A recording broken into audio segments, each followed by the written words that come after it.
बासी रोटी। दोस्तों, हमारी आज की कहानी है मम्मी अब आप भी बासी रोटी खाने की आदत डाल लो।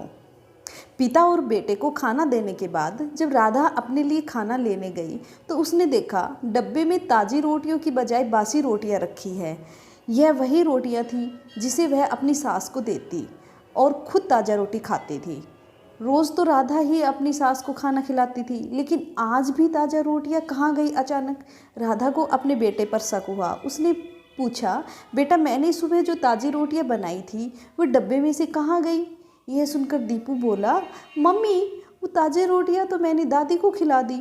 दीपू की यह बात सुनकर राधा को गुस्सा आया और पूछा, दीपू तूने ऐसा क्यों किया।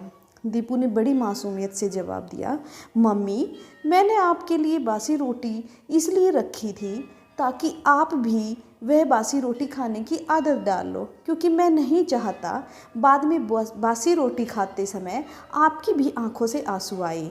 मैंने जब दादी को बासी रोटी खाते हुए देखा तो मेरी आंखों में आंसू आ गए, क्योंकि बासी रोटियां हार्ड होती है।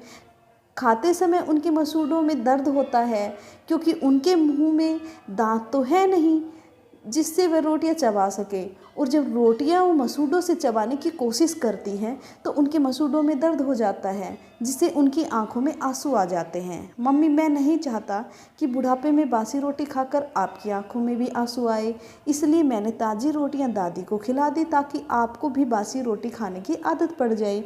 आखिर मैं आपका बेटा हूँ, जैसे आप करेंगी वैसा ही मैं करूँगा। राधा दुखी होकर दीपू से बोली, क्या तुम मुझे बुढ़ापे में बासी रोटियां खिलाओगे? मैं तो तुम्हें गरम रोटी देती हूँ।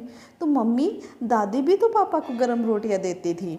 मम्मी पापा रोज आपको कहते हैं माँ को ताज़ी रोटी बनाकर खिलाया करो, लेकिन आप उनकी बात मानती कहाँ हो। मासूम दीपू के मुंह से ऐसी बात सुनकर राधा सहम सी गई और उसने अपने बेटे से कहा, बेटा आज के बाद कभी ऐसी गलती नहीं करूँगी।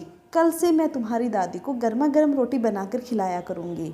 और वह तुरंत अपनी सास के कमरे में गई और कहा, सासू माँ मुझे माफ़ कर दो, आज के बाद मैं कभी ऐसा नहीं करूँगी। और ऐसा कहते हुए राधा की आंखों से आंसू आ गया। राधा की सास ने बहू की आंखों के आंसू पोंछते हुए कहा, बहू कोई बात नहीं, लेकिन तुम्हें अभी भी समझ आ गई, वह मेरे लिए बहुत बड़ी बात है। बेटा गलती सभी से होती है, लेकिन गलती का एहसास होना भी एक बड़ी बात है।